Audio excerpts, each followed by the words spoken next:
Hey there, it's me, Ray. Check it out, I got a new job. And this job is easy, all I have to do is look after these dumb, stupid kids robots.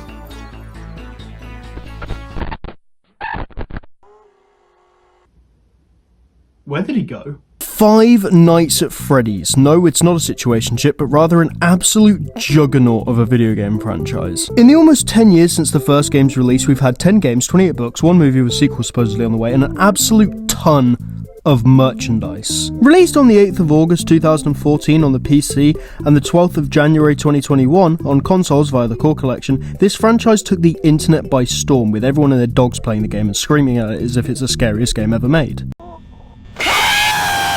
Oh, hey, by the way, I forgot to mention, if the animatronics see you, they might try and kill you. How do you just forget to mention that?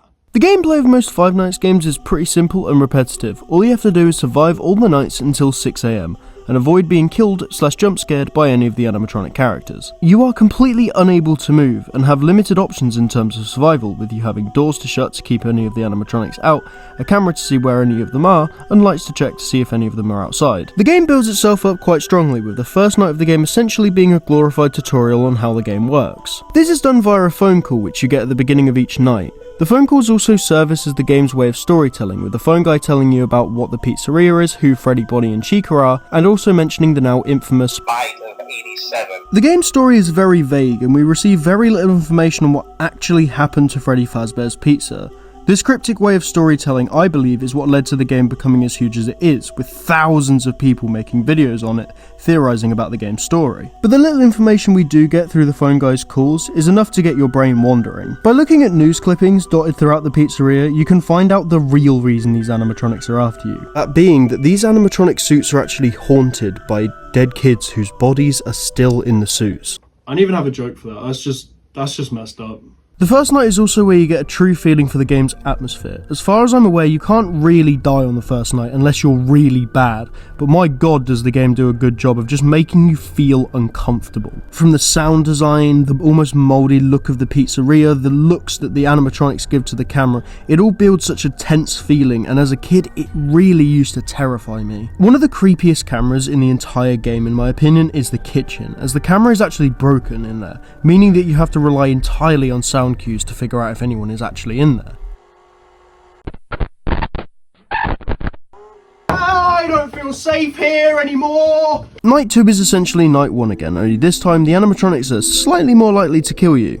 Night 2 also introduces a fourth and final main animatronic, that being Foxy. Foxy has his own mechanics altogether, with you having to check on Pirate's Cove and make sure he's still in there and not moving around. If he does move, then you have to quickly shut your door to keep him out. He will then run at your door, and you'll lose a bit of power as he hits it. Night 3 is a lot like Night 2, except that all of the animatronics are a lot more aggressive, Bonnie and Chica especially. Night 3 is also where I actually started dying and getting the game over screen. Sometimes it was due to not conserving power properly, other times it was just me not paying attention to the animatronics properly. Night 4 is a lot like Night 3, with the animatronics being even more aggressive. However, Night 4 is also when we lose Phone Guy. Yeah, I always wondered what was in all those empty heads back there. You know. Oh no. Rest in peace, Phone Guy, my only friend in this dark and lonely night. I'm right here. No, not you, the other one. Night 5 is where you'd think the game ends, but you'd be wrong. What do you think this is? 5 Nights at Freddy's? Don't you look dumb. At this point the animatronics are so aggressive that it just makes the game less scary and more just difficult. While the challenge has been pretty gradual so far, this night definitely feels like there was a weird spike in difficulty. Night 5 is also where we get paid the grand total of $120. $120! What the fuck? Listen, there are many things I'd do for 120, but this? Fuck that! Night 6 is the first night where you get absolutely no phone call, as on Night 5 you get this.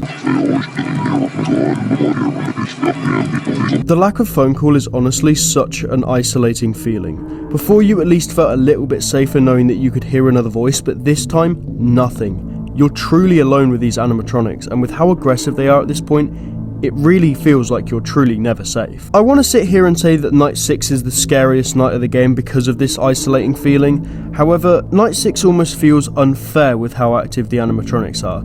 It's definitely possible, but from almost all of my playthroughs, I've never once beaten this night without getting extremely lucky. I've briefly mentioned the limited power before, but I haven't actually explained what happens when you run out of power. When you run out of power, the place completely shuts off and you hear the footsteps of Freddy approaching your office. He then plays his song for a few seconds, and when he stops, you then have to wait another few seconds and then he will kill you. However, if you are really lucky and run out of power at just the right time and Freddy's whole song and dance is just the right length, you can actually avoid death by the clock hitting 6 AM. Night 6 heavily relies on this luck and is just downright frustrating.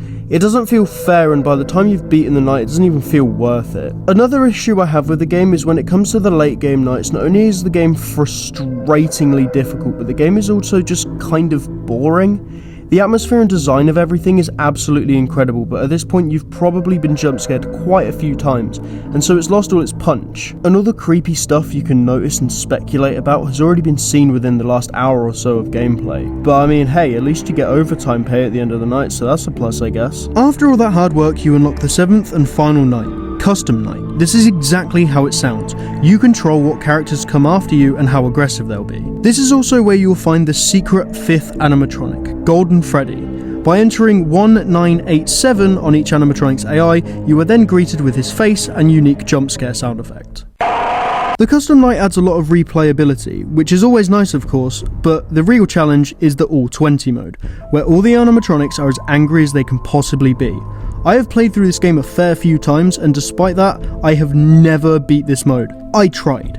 I really tried to do it for this video, but there comes a point where I just have to throw the towel in and give up. But hey, fun fact, when the game was being developed, Scott Cawthon, the game's creator, actually never intended for all 20 modes to be beaten. He didn't think it was possible, but after a Twitch streamer known as Big Bugs beat it, Scott then updated the game to have a 3rd star on the main menu. No matter what number you have the animatronics on, the final night ends with you getting fired for tampering with the animatronics, general unprofessionalism, and bad odor. Bad odor? Wait, you can get fired for that? Well, it's 5:59 AM and I cannot wait to leave this place. What's happening? Shit, shit, shit, shit, shit, shit, shit, shit, shit, shit, shit, shit, shit, shit, shit, shit, shit. I did it! I did it! I made it! Oh, fuck this place! I'm going home!